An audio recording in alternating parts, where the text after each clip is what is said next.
Hello everyone, tuning into today's video. Going to have a look at the weather for the next week, 10 days for today's video, which takes around the 26th of April. We'll be able to extend out beyond that with the extended GFS and ECM ensembles. They run to around a couple of weeks. And we'll have a look at Beijing Climate Centre, I think, today at the end of the video. Next 40 days, that takes us well into May. So just say that the live stream last night went down pretty well. We did a live stream between 4 and 5 o'clock. We saw lots of new faces. Thank you everybody for joining our live stream and getting involved. The video is on the YouTube channel, so if you couldn't listen to it live, you can listen to it back and see what we discussed in the live stream. There's a lot of interesting topics that came up, so have a listen to the live stream, and we'll do another one on Sunday between 5 and 6 o'clock. Wednesdays is 4 to 5, Sunday is 5 to 6. Right, so let's get on with it then. I'm going to start off with the Arctic Oscillation observed and forecast chart. So the black line shows where we've been with the Arctic Oscillation. Red line's at the end where the GFS ensembles are forecasting the Arctic Oscillation go. Remember, it's just an index that's reflecting the atmospheric state, not driving anything in its own terms, just tells us what the atmosphere is doing. When the AO is in its positive phase, we've got low pressure above the Arctic and the North Pole. And when the Arctic Oscillation is in its negative phase, we have high pressure blocking above the Arctic and the North Pole. Throughout the winter, the AO was in a very, very positive state, record-breakingly so. The Arctic Oscillation is still positive right now. We're just there, not anywhere near as positive as it was back in winter, but we are still, excuse me, on the positive side. And eventually days, the AO is going to stay in positive territory before it starts to move down towards a more negative phase in around 5 or 6 days' time. Let's come towards the end of April, the GFS ensembles then are forecasting the AO to begin to pick back up towards positivity. So we may get a brief period of blocking within the northern latitudes. Doesn't look like it'll last very long, and we probably start to swing back into a more positive phase again. As we come towards the last stages of April. The NEO observed and forecast looks like this. Again, black line shows where we've been with the North Atlantic Oscillation. Red line's at the end where the GFS ensembles are forecasting the North Atlantic Oscillation to go. As with the AO, this is just an index that's measuring the atmospheric state, not driving anything in its own terms. It just tells us what the atmosphere is doing. Where the NEO is in its positive phase, got low pressure on Iceland, high pressure through the Azores. We strengthen westerlies. But when the NEO is in its negative phase, we have higher pressure towards Iceland and lower pressure towards the Azores. We have actually been through a period of negativity of the NEO since we started April. That's where we are right now with the North Atlantic Oscillation very close to neutral. As we go into the second half of the month, we see quite a split actually within the GFS ensembles. These ensemble members just here are taking the NEO into positive territory, but I think more of them are probably keeping the NEO on the negative side, if anything, as we go into the latter stages of April. So from an index perspective, not a huge amount happening. The AO going negative for a while and then back into a positive phase. The NEO probably staying around neutral, not far from neutral, maybe going a little bit more negative again later on in the month. We have entered a rather more quieter period, I think, for the NEO. It's not doing anything quite as dramatic at the moment as it was back in the winter. Centering the temperature is looking like that. So this is how the CT is looking up to the middle of April. We're halfway through the month now. This is provisional to the 15th. We're standing at 10.7, well above average, anomaly of 3.6 degrees above average. This will probably start to tick up, if anything, over the next day or so. So this is going to be a warm April. The only question is how warm is it going to be? How far above average will we be when we come to month's end? Could we have a record-breakingly warm April? Could we beat the April CT record of 2011? I think it's unlikely that we will do, but obviously we're not that far from. We're only around a degree from the warmest April on record. So it'd be interesting where things go as we move into the second half of the month. These are the GFS upper air temperature and precipitation. No, they're not. These are the 500 millibar height anomaly flow charts for the next week to 10 days from Penn State University. I've only been doing this since 2012, so you can't expect me to know the running order yet. So yeah, these are the 500 millibar height anomaly flow charts from the Penn State University for the next week to 10 days. Takes us to around the 26th of April, so moving towards the final stages of the month. Red extrapolates to above average heights, which is low pressure. Blue to red extrapolates to above average heights, which is high pressure. Blue extrapolates to below average heights, which is low pressure. I think I've got that right. So we've got above average heights to the west and to the northwest of us in the week to 10 day time frame. Below average heights are to our east, a trough low pressure extending down the east side of Europe. The jet stream is doing something a bit like that. So we're on the warm side of the jet, coastal ridge of high pressure. There should be a lot of dry weather. The only question with that is whether we're bringing in a chilly sort of northeasterly flow around the ridge. The air could be coming in from the northeast around the ridge of high pressure, but it does look mainly settled, I have to say. A continuation of mostly dry weather. The GFS is very similar. Again, we see the above average heights over and to west of the country as well as we come into week to 10 day time frame. Jet stream is pushed northwards, so there should be a lot of fine weather on offer. I mean, it's not going to be continuously dry. We are going to have some heavy showers, long spells of rain in the south tomorrow and Saturday, for example, so it won't be completely dry. But overall, anticyclonic conditions continue to rule the roost. Really, high pressure remains in control, and that means there should be a lot of dry weather on offer in the next week to 10 days, albeit it won't be continuously dry for everybody. But clearly, high pressure is in the ascendancy at the moment and is going to stay in the ascendancy for quite some time to come. So these are the GFS upper air temperature and precipitation ensembles for the next couple of weeks. The red line is the 30-year upper air temperature average. We're looking at London today, so upper air temperatures are above average at the moment and going to stay above average for the next week at least. Dates are on the bottom of the chart, of course. So yes, we keep temperature above average for the next week. As we come into the last week of April and the beginning of May, that's this period just here, there is obviously a decline in the temperature taking place. Temperatures are cooling down, and it looks as though we have, like, week 1 relatively warm with the upper air temperatures, week 2 quite a bit cooler. So that's a relatively well-defined split. But bear in mind, of course, week 2 is in the extended range of the GFS and its ensemble. So although it looks like quite a clear trend and quite a clear divide there between week 1 and week 2, actually, this period is going to be uncertain just purely due to the fact but it's quite a long way out. So there could be changes within that period. This period, of course, is in the more reliable time frame. So that is more reliable. Precipitation-wise, we've got showers coming up over Friday into Saturday, and then possibly through the early part of next week, Monday through to Tuesday, there could be some more heavy showers down in the south as well. So although high pressure is in control, it's not going to be completely dry. Beyond that, quite a bit of dry weather, lots of dry weather really, as we come into the final week of April, this period just here.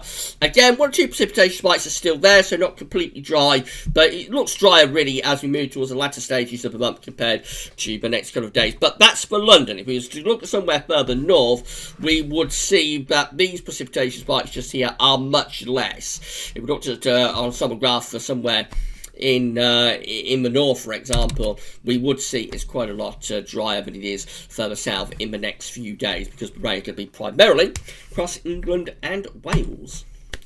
Temperature anomalies from the 16th to 24th of April, a little bit above average for England and Wales, near normal for Scotland, not a particularly big deviation either way. Precipitation anomalies actually a bit wetter than average in the far south and southwest. Well, that's a change on recent days. Parts of Wales, central, southern, southwest England, a little bit above average with precipitation from the 16th to 24th of April. Again, that encompasses heavy showers or longer spells of rain Friday, Saturday, and again maybe Monday, Tuesday. Further north and east, lots of dry weather though. Scotland and northern England in particular, significantly drier than average. Maybe Northern Ireland too, coming out drier than average in the week ahead from the 16th to 24th of April.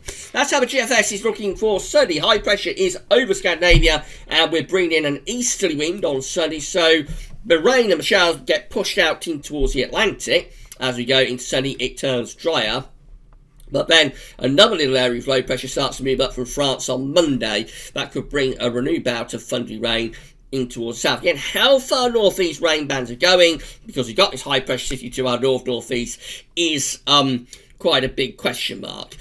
We move through to the middle part of next week, and then high pressure is more or less taking over weather pattern. It becomes drier through the middle of the week into the second half of next week. Then the high pressure begins to pull out towards the northwest, and we start to pull down these cooler, or even quite a bit colder, sort of northeasterly winds, and possibly we start to get a trough of low pressure developing to our south and southeast. So maybe turning cooler, colder, and more showery into the second half of next week.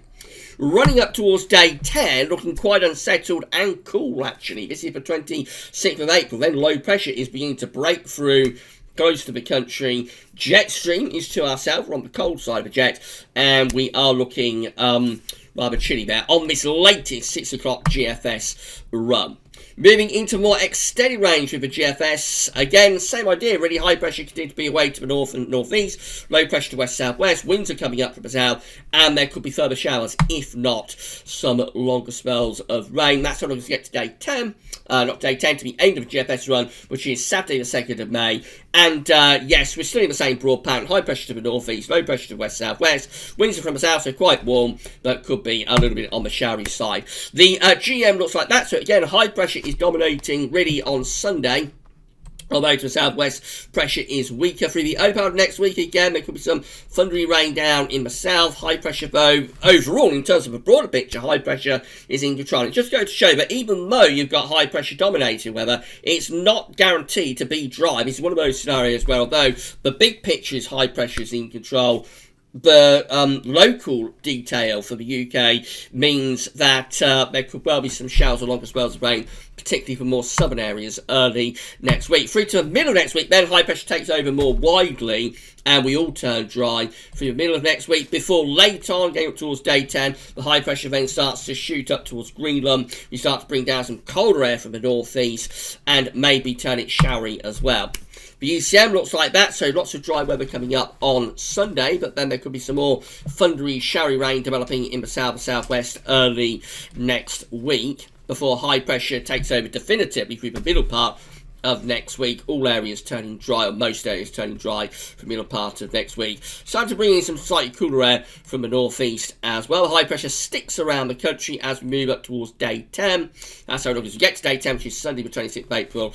High pressure just beginning to decline a little bit out to the west, but still exerting enough of an influence to keep most of us dry.